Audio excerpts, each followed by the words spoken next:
Hi, Dr. Brad Murray, High Performance Health.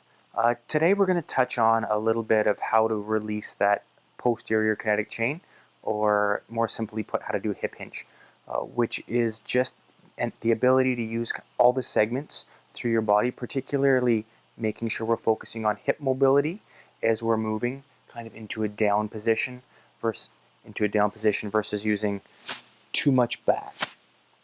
Often what we see is when somebody goes down to try to touch their toes, they'll kind of just bend mostly at the back to try to get down there instead of using the hips.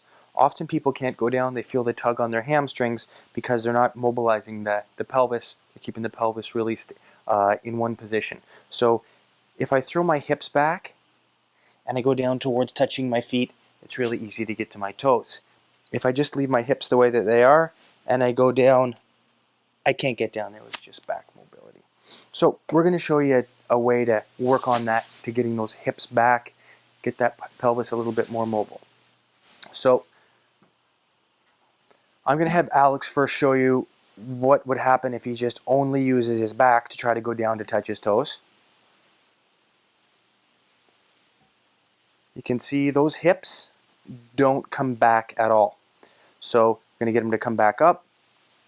Now if I get him a target like this, Alex, what I want you to try to do is I want you to kind of push your hips back, use the bar as a target, and try to wait till you feel those hips touch the bar and then try to go down. So first throw those hips back. It's going to make your weight go all the way to those heels. Really search back, keep pushing back.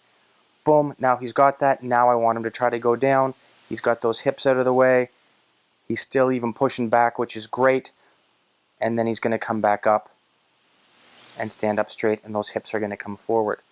A great way to do this if you're working with somebody is have a marker like a rod like this, or a golf club or something. And another great way to do it is to use a wall. You're going to get somebody to stand close to a wall, ask them to throw their hips back till they just feel their butt touch the wall, and then go down. You're going to feel a lot of stretch in the hamstrings with this, which is good. That's opening up the legs, putting the stress a little bit more on the legs, taking it off the back, and then we can work at the core being stable while we use the hips as mobility.